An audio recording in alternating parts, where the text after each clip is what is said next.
السلام ورحمۃ اللہ وبرکاتہ۔ آپ دیکھ رہے ہیں پروگرام فضائل حج اور آج عنوان ہے عظمت کعبہ۔ عظمت کعبہ کے تعلق سے یہاں پر معزز مہمان شخصیات، معزز دینی اسکالر گفتگو فرما رہی ہیں۔ امتیاز جاوید خاکوی صاحبہ تشریف رکھتی ہیں، سعدیہ سعید صاحبہ بھی موجود ہیں، سحر اعظم ثنا خوان رسول صلی اللہ علیہ وسلم بھی تشریف فرما ہیں۔ عظمت کعبہ کے تعلق سے بات کی جا رہی تھی اور وقفے پہ جانے سے قبل ہم یہی بات کر رہے تھے اس کی تعمیر کے تعلق سے۔ سعدیہ آپ موجود ہیں، میں آپ سے یہ خانہ کعبہ کے تعلق سے ضرور پوچھنا چاہوں گی کہ خانہ کعبہ کی شان جو اللہ رب العزت نے قرآن مجید فرقان حمید میں بیان فرمائی ہے، احادیث مبارکہ میں کس طرح سے اس کی شان و عظمت کا بیان ہے، کچھ اس پر روشنی ڈالیے گا، کچھ کلام کیجیے گا۔ اعوذ باللہ من الشیطان الرجیم، بسم اللہ الرحمن الرحیم، الصلاۃ والسلام علیک یا رسول اللہ وعلی آلک وصحابک یا حبیب اللہ۔ ابھی جس طرح آپ نے بیان کیا کہ یہ روئے زمین پر سب سے پہلا گھر ہے جو عبادت کے لیے بنایا گیا، اور دیکھیے یہی وہ گھر ہے جو تمام جہانوں کے لوگوں کے لیے، مسلمانوں کے لیے ہدایت کا مرکز بھی یہی جگہ قرار پائی ہے۔ بے شک۔ اب اگر اس کی شان و عظمت کو ہم جانیں تو دیکھیے حضرت وہب نے بیان کیا ہے کہ توریت میں اللہ رب العزت نے بیان کیا ہے کہ اللہ قیامت کے دن روز محشر 7 لاکھ فرشتوں کے ہاتھ میں سونے کی زنجیر عطا کرے گا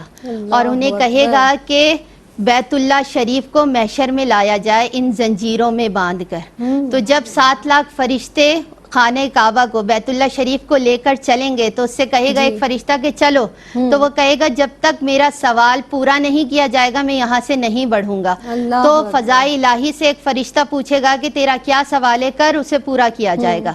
تو وہ وہاں سوال کرے گا کہ اللہ رب العزت میری یہ سفارش ہے، میری یہ دعا قبول کی جائے کہ جو میرے پڑوس میں مدفون ہیں انہیں میرے گرد جمع کیا جائے۔ تو اللہ رب العزت ان کو اس کعبۃ اللہ کے گرد جمع کرے گا اور وہ تلبیہ پڑھتے ہوئے لبیک اللہم لبیک پڑھتے ہوئے اس کے گرد شامل ہو جائیں گے اور ان کے چہرے سفید ہوں گے اور وہ احرام میں ملبوس ہوں گے۔ پھر اس کعبۃ اللہ شریف کو کہا جائے گا کہ اب چل، تو وہ کہے گا میں اب بھی نہیں چلوں گا جب تک میری سفارش کو رب قبول نہیں فرمائے گا۔ تو فضائل الہی سے پھر صدا آئے گی کہ تیرا کیا سوال ہے، کر اسے پورا کیا جائے گا۔ تو وہ کعبۃ اللہ شریف کہے گا کہ میرے گرد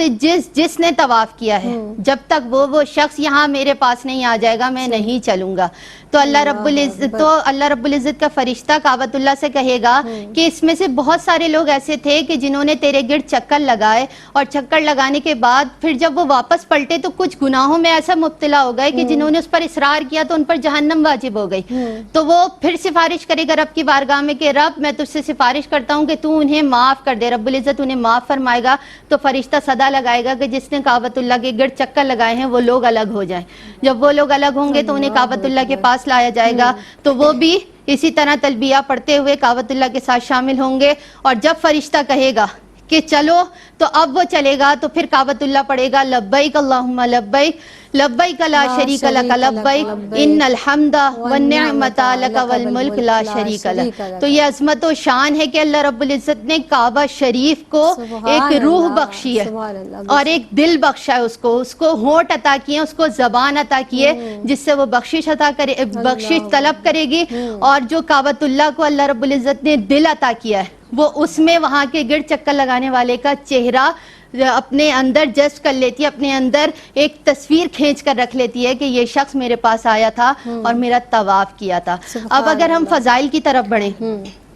تو دیکھیے آقا علیہ الصلوۃ والسلام نے فرمایا کہ جب بندہ مومن اپنے گھر میں نماز ادا کرتا ہے تو اسے ایک نماز کا ثواب عطا کیا جاتا ہے، اور یہی نماز اگر وہ جماعت کے ساتھ پڑھے تو 27 گنا عطا کیا جاتا ہے، اور اگر یہی نماز وہ میری مسجد نبی میں آ کر عطا کرے تو 50,000 نمازوں کا ثواب دیا جاتا ہے۔ اور پھر سرکار دو عالم صلی اللہ علیہ وسلم نے فرمایا کہ یہی ایک نماز اگر وہ کعبۃ اللہ میں ادا کرے تو بظاہر وہ ایک نماز ہے لیکن اس کا اجر 1 لاکھ نماز کے برابر ہے۔ اسی طرح وہاں روزہ رکھنے والے کا ایک روزہ 1 لاکھ روزے کے برابر ہے، ایک نیکی 1 لاکھ نیکی کے برابر ہے، ایک صدقہ ادا کرنا 1 لاکھ صدقہ ادا کرنے کے برابر ہے۔ اور پھر دیکھیے ہمیں نہیں پتا ہوتا کہ کس وقت رب کی رحمتیں ہم پر نازل ہو رہی ہیں، کون سا وقت ہے، لیکن آقا علیہ الصلوۃ والسلام نے فرمایا کہ مکہ مکرمہ میں بیت اللہ شریف پر روزانہ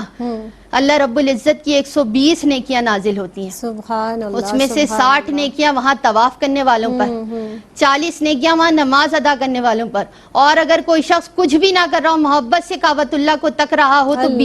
20 رحمتیں ان پر نازل کی جاتی ہیں. یعنی صرف دیکھنے میں رحمت ہی رحمت ہے، صرف دیکھنے میں ہی رحمت ہی رحمت ہے. اللہ رب العزت کا کرم ہے، اس کا احسان ہے کہ ہمیں کتنی زیادہ فضائلوں سے نوازا گیا ہے. امت مسلمہ کو، امت محمدیہ کو یہ ایک